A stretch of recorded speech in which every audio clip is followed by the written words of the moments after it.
Hi, I'm Mark Reed. Follow me as I attempt to put my new book, Impact Culture, into practice and discuss it with others taking a similar journey. You'll get tips that will help you achieve more impact from your research and stay healthy, no matter how busy you are. Rediscover your purpose. Lead from behind to empower those around you. Transform your work culture. Welcome to Season 4 of the Fast Track Impact Podcast. The focus of this fourth season is going to be on impact culture. Thinking about impact in a deeper and more holistic way than you've ever thought about it before. So you're going to get all of my latest thinking on impact culture from both my book and my course. Now, the great thing about writing a book while you're training out of that book is that the training course, of course, has benefited from writing. I've dug into the literature, I've theorised, etc., and that's built a much more effective training course. But of course, the book has benefited from the training because, people are trying this out. They're feeding back to me. It doesn't quite work how you said it might work, Mark. Okay, great. Let's revise this. Let's think about this. Let's tell some of those stories and try and make this as practical as possible. And so, of course, in this podcast series, you're going to benefit not only from the book, but from the training and my experience working with researchers from different types of universities all around the world to actually make this stuff happen. So, in theory, the lessons you're going to learn from this are going to be as practical as they are evidence-based. Now, the podcast is part of a broader community of practice. I'm going to be launching this as a website alongside the book. So a load of different things. There's going to be discussion groups, a reading group, loads of free training, some of that by me, but much of that suggested by and co-trained by members of the global impact community. So if you've got ideas for a training course, a discussion group, something we should all be reading as part of the reading group, get in touch with me, tell me, and I will be interviewing many of the people who contribute to this community of practice as part of the podcast. So it's not just going to be me.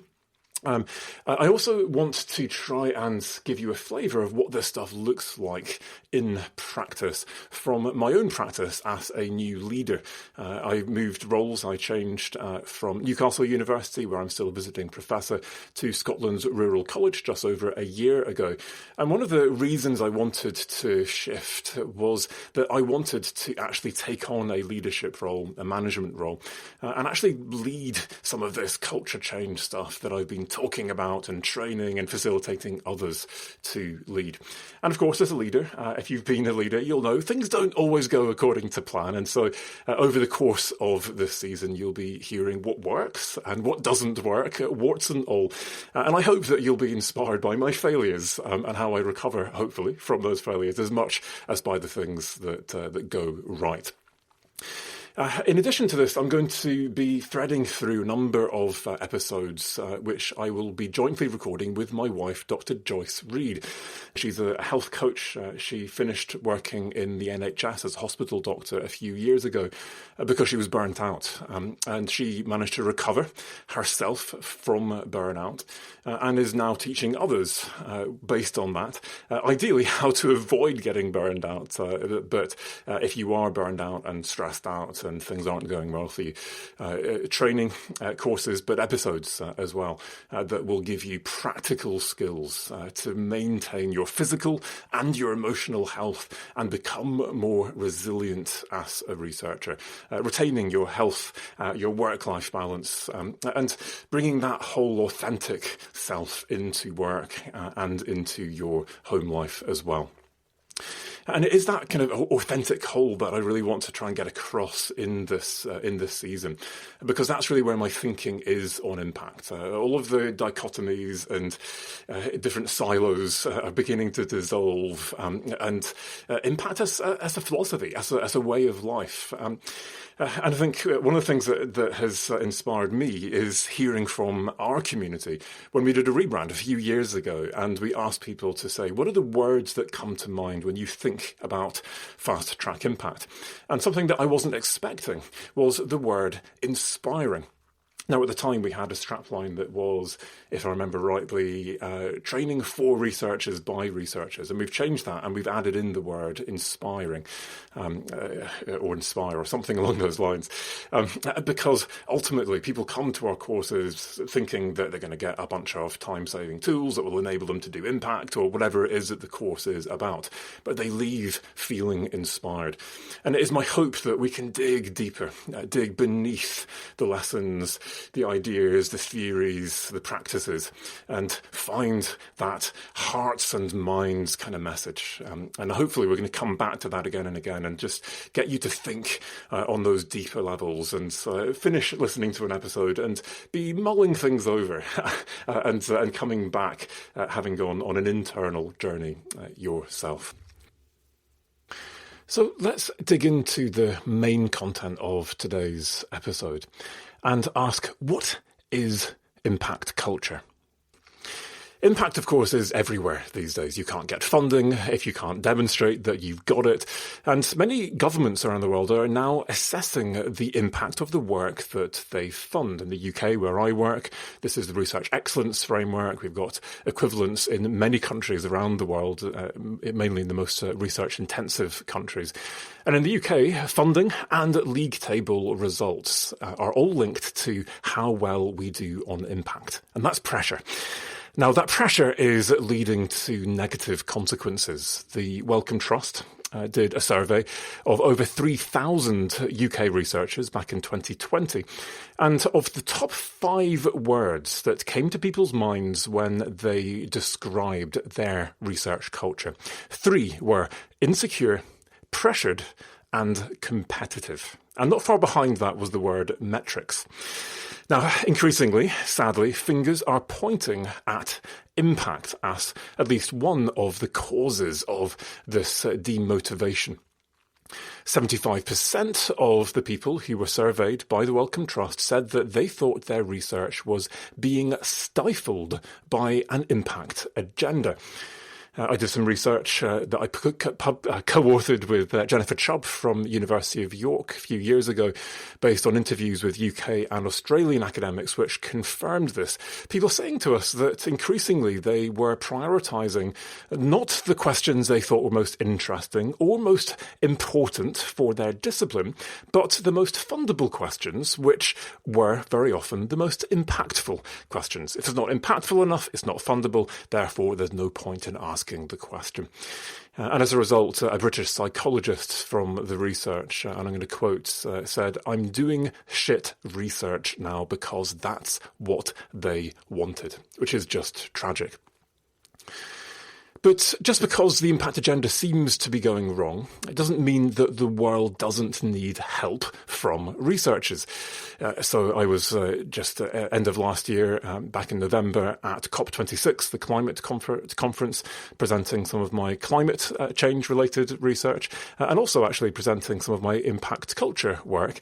And of course, I was one of many researchers who were doing their best to use their research to try and solve the climate crisis. And, of course, we want to tackle urgent, complex, important global issues. But the problem is that we are part of a system, our university system, that was designed to generate knowledge, not impact. And current attempts to extrinsically incentivize researchers to generate impact within these systems are very often leading to negative, unintended consequences. A couple of years ago, in fact, one of my mentees told me that they'd asked specifically for me to be their mentor because they'd noticed that one of the criteria for making senior lecturer was to have an impact case study. And I did a survey a few years ago and found of all the universities in the UK, apart from one that I could find evidence for, it was not possible to work this out for everyone, but for the majority of universities in Britain, other than one, impact is now linked to promotion criteria. And if that's not a conflict of interest, then I don't know what is.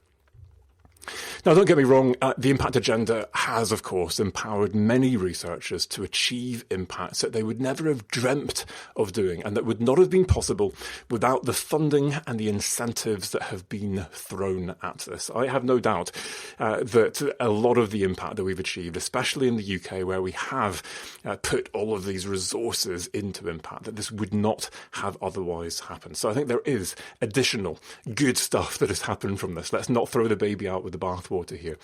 But at the same time, as we see more and more impressive impacts, we're seeing more and more stories of distrusts, of broken trust, as these incentives create conflicts of interest for researchers who are engaging now for impact rather than for the good of those they are engaging with. So dropping people like a stone who can't give them the impact they need, or taking credit for impacts that other people invested their lives in, albeit linked in evidence in some way. And now, because we've helped them along that path, we're now going to write an impact case study and shine it up and say, look at us, we did this, it was us. But even bigger than the growing scepticism about the motives of researchers out there, I think, is the apathy that is growing in the academy, as we feel like the bean counters in the academy now want some magic impact beans that they can turn into beanstalks for us to climb up and shout to the world about our research from. The majority of researchers are, of course, happy to know that their research gets used and makes a difference, but many of us do what we do simply because we're curious or we love a challenge. We're not the kind of people that want to change the world, and that's fine. We can all engage with impact to different degrees and for different reasons. But that's not how it feels. If you're not doing impact, then somehow it feels nowadays like you're a second-class researcher and that others are maybe looking down their noses at you. Oh, yeah, I'm doing stuff that's in the public good, in the public interest, and what are you doing? You're just navel-gazing and being curiosity-driven, and what's the point of that? And that was certainly one of the findings from Jan's earlier work, which she's published. That shows that there's a sense of the tables being turned, that once upon a time it was the non-applied, pure bench scientists, the theoreticians, the methodologists who were at the top of the tree looking down their nose at the more applied researchers, who in turn looked down their noses at people like me who actually work with business or policymakers and get their hands dirty. And there's a sense that actually the tables are turned, and now it's people like me who are at the top of the tree, and that somehow I'm looking down my nose, and other people like me are looking down their noses at you if you're not doing something that has a clear public interest in the short term. And that's a problem. If the impact agenda is demotivating us and breeding distrust and apathy out there beyond the academy, then how on earth can we stimulate the kind of transformation we need both within our institutions and beyond our institutions, and mobilise our brightest minds to tackle the world's most intractable problems? And that's why I believe that we need to look deeply at the research cultures we find ourselves in. Impact culture is, of course, just one part of the wider research culture we work in. And cultures vary both within and across institutions. So we all have different experiences, some more empowering than others. So throughout this season of the podcast, and of course in my new book, I want to empower you to envision the kind of nurturing, inspiring culture that would enable you to do the best work of your career, and start to create your own culture between you and your closest colleagues. At worst, you'll create a protective bubble in a culture that you find challenging. But at best, you're going to find new ways of working that are going to spread to others. And you now become part of a bottom-up grassroots change. We do things differently here now. So if you're feeling demotivated by the culture that you're in, you don't have to settle for second best and just put up with it. You don't have to move institution even. Instead, my call is to start thinking how you can make small changes right now, innovating, sharing what works, evaluating what works, talking to others about your successes, learning from your failures so that others can learn from you as well. And then together we are beginning to create the change that we all want to see. So if that's my problem statement, I guess, why we need to think more deeply about impact culture. Well, what actually is this? And to describe this, I'm going to read a short section from my new book where I've provided a definition and a framework. And I'm going to ask you to draw a simple Venn diagram in your mind's eye as I talk. You're going to be able to get your hands on a physical copy of this very soon. March the 25th is the launch date for the new book. I'll give you a bit more on that at the end of the episode. But for now, in your mind's eye, see if you can draw this Venn diagram. And I will attempt to read. When you get if you decide to go with the Audible version of the book, you'll discover that I read much better when I've been edited than I do live. But let's give this a try anyway. If you want to change your impact culture, you need to know if it is broken and how to fix it. To do this, you need to be able to work out where the problems lie and where things are going well, so you can build on what works and start fixing the worst issues. A definition is a useful place to start, so I will define impact culture simply as communities of people with complementary purpose who have the capacity to use their research to benefit society. And if you're about to rewind and play that again, I always do that with definitions. Here it is again. My definition of impact culture. Communities of people with complementary purpose who have the capacity to use their research to benefit society. Based on my definition, there are 4 components I will unpack in my book. A healthy impact culture, 1, emerges from a clear individual and shared purpose. 2, generates impacts that are based on rigorous, ethical, and action-oriented research. 3, forms and is lived out by groups of people as they interact with both academic and non-academic communities. And 4, builds internal capacity and leadership that facilitate the research, community and purpose that underpins impact.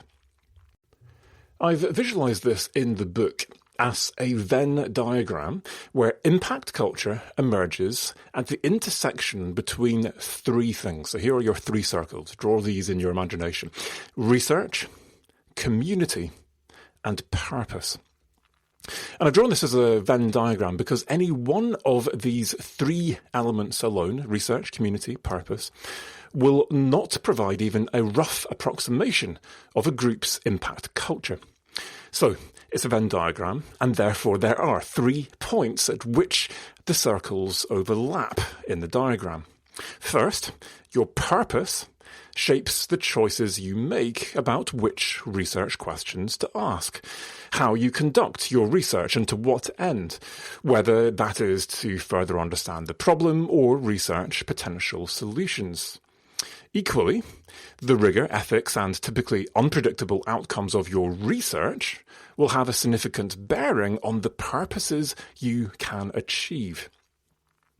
Second, the purpose of your research can significantly shape relationships with peers and stakeholders, either underpinning or undermining trust and connection, for example, depending on whether the purpose is theoretical or applied, problem or solution-oriented, competitive or collaborative. Equally, interactions with peers and stakeholders can significantly shape your purpose as you are influenced, inspired, or challenged through these collisions. And third, Engaging with peers and stakeholders can significantly enhance the quality and relevance of your research and enable you to deliver more meaningful impacts. Equally, collaborating with diverse peers and co-producing impact with stakeholders can deliver original insights that also meet felt needs and priorities. Finally, each of these three components of a healthy impact culture are facilitated by sufficient internal capacity, which I've placed as a fourth circle, encompassing the three core components of an impact culture. So imagine your Venn diagram, and then we've got another circle all the way around the outside. This is capacity that underpins these three core elements. Capacity, including skills, resources, leadership, strategic and learning capacity, can give researchers the academic freedom to find their purpose and pursue their most important priorities. It can provide training and support on research ethics and institutional capacity to connect researchers with publics and stakeholders via knowledge brokers, boundary organisations, connecting universities and non-academics, which I define and discuss later in the book, and other initiatives. At this point, I want to give you a bird's eye view of my definition and framework, but I'm going to provide much more on the basis of each component and, crucially, how you can put this framework into practice in part 2 of the book. Alternatively, if you can put up with a bit of jargon and you want to read the paper version of the framework with all the supporting references and look at my article with Professor Yoan Faizi, which I'm going to put into the show notes. So, there we go. I read that better than I thought I was going to, but I surprised even myself. An excerpt that gives you a sense of what this framework is about. As I said, you can dig into this already by looking at the peer-reviewed article in the show notes. And I'm going to delve into each of these 4 components: research, community, purpose and capacity. And I'll dedicate one episode to each of these later in the season. And we'll come back to this in various other ways through other episodes as well. For now, I'm going to leave you with a couple of thoughts about how this might be working in practice. So as I said at the beginning, I want to thread through some of my own story as a new leader, leading a centre on natural capital at Scotland's Rural College. And I'm going to focus on the community part of the framework for now. So the idea with this centre is that rather than starting with my own grand vision and inviting others to join, I want to co-create a vision for the centre with our stakeholders first. So we're going to be able now, as a result of this, to address the questions and issues that are important to them and now build something from first principles that meets their needs rather than our needs as researchers. Now, that takes a degree of trust. I've had to convince my managers that not focusing on bringing in the big box and the papers and just trying to build these networks and get impact is going to work. And of course, given how funding now is linked to impact, it doesn't seem like too bad a bet. Let's build some potential for impact, build these networks, and that will then create the research questions that will hopefully then bring in the funding, the papers, and all of the traditional metrics as well. But for now, this means that we, before we've even opened to applications from any researchers, so no researcher members of the centre, this is still just under development, we have already begun to achieve a number of impacts. Small projects, typically, not huge amounts of money coming in, but projects, whether funded or unfunded, that are directly feeding into policy and practice. And we are beginning to co-produce these larger projects. So the largest one so far is a $100,000 project funded by the British Academy, co-led by me and a colleague from the United Nations Environment Programme. And we've got larger projects in the pipeline that we're developing with these communities. As we become more embedded within our stakeholder community, we are helping facilitate impacts between these funded projects and getting a real feel for the needs of this community, the tensions, the conflicts, the issues, the characters, the personalities, the influencers, and so on and so forth. Now, the only person that has been appointed, other than me, to the centre so far is Dr. Hannah Rodman as co-director, and we're also appointing a project manager. Now, Hannah came back into academia from professional practice and as a result has networks and credibility with our stakeholder communities like no other academic I've met. And it's in large part down to her that we are already so centrally positioned within all the key stakeholder organisations and networks that I've always wanted to be part of. So thanks, Hannah, for making all of that stuff happen so fast. We're going to move to a phase where it is going to be more about building academic community. It's going to happen. But by starting with our stakeholder network, we can give these colleagues a much clearer set of opportunities to build on as they consider how they can use their research to build impact if they want to be part of our centre in future. Now, of course, although this is far from perfect, I said I'd do this warts and all, and it's important that I don't idealise what I'm doing, very far from it. And I think for me at the moment, there is just this sense of missed opportunities on a day-to-day basis. We're so centrally positioned. I've got people emailing me, contacting me. Hannah's in the same boat on an almost daily basis, asking us to input to this process, to advise on this initiative, feeding into policy, into practice, into business, helping NGOs. All the stuff around COP26 was kind of crazy.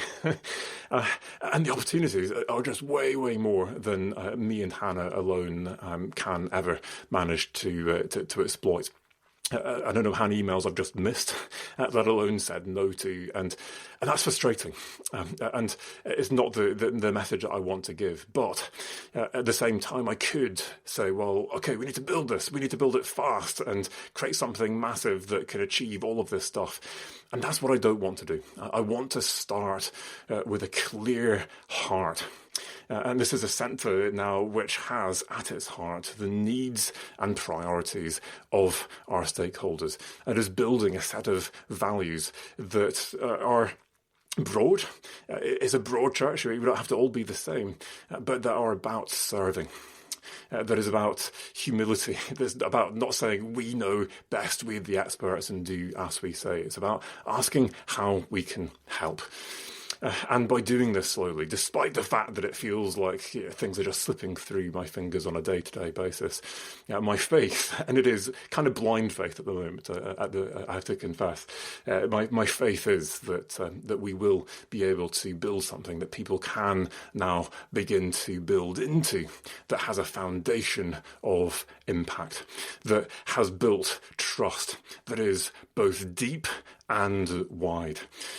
And as a result of that trust-based foundation, we now avoid many of the conflicts of interest that I've alluded to earlier on and can really deeply achieve the kind of change that we and the people who will join us want to actually see.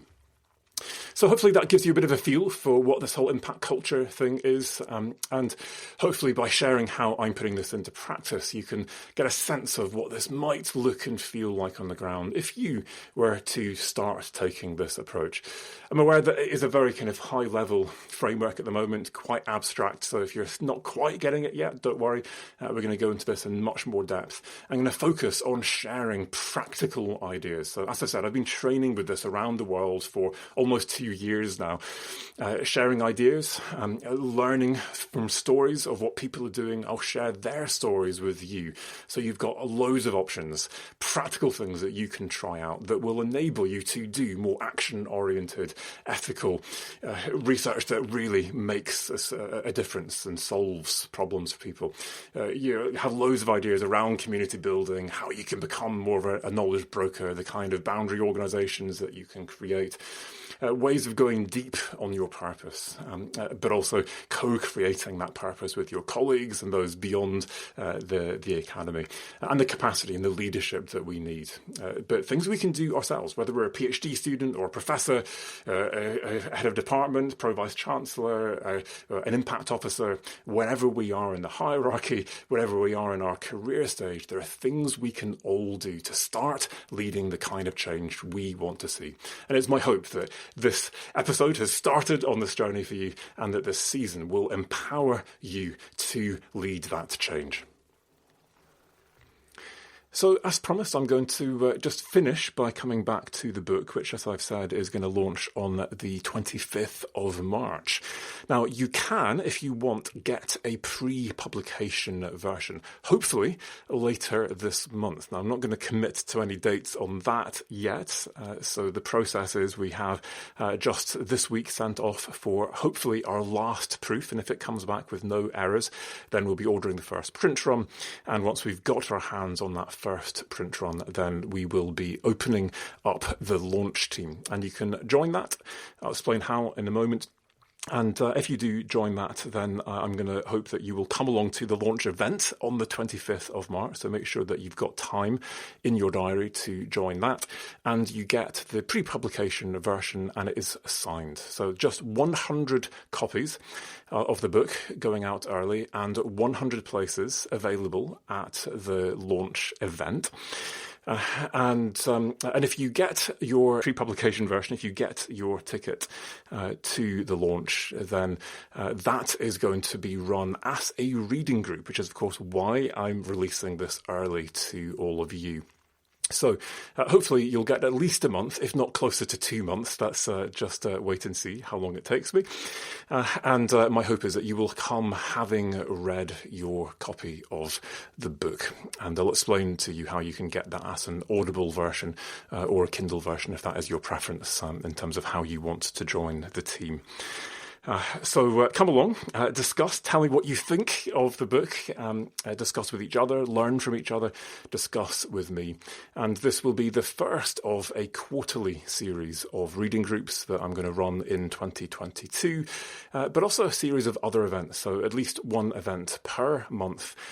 These are all based on a survey that I ran last year with the Impact community, asking you what are the key things you want to learn about, you want to discuss, you want to do together as a community. So I'll be giving you much more information about those events in future episodes of this podcast. But the key way to join the launch team is to make sure that you are subscribed to my email newsletter. That's where I'm going to be sending you the link. I will, of course, mention it in the podcast, but make sure that you don't miss this and get that email straight away so you can respond instantly and book your place and your book. Sign up to the newsletter. And to do that, you need to visit www.fasttrackimpact.com/newsletter. So enjoy. I hope that you have enjoyed this first episode. Many more to come, not just me, but my wife Joyce, as you've heard in the introduction, and a number of other guests linked to the events that I'm going to be telling you about that will be taking place next year. I'm excited about this. I hope you are too.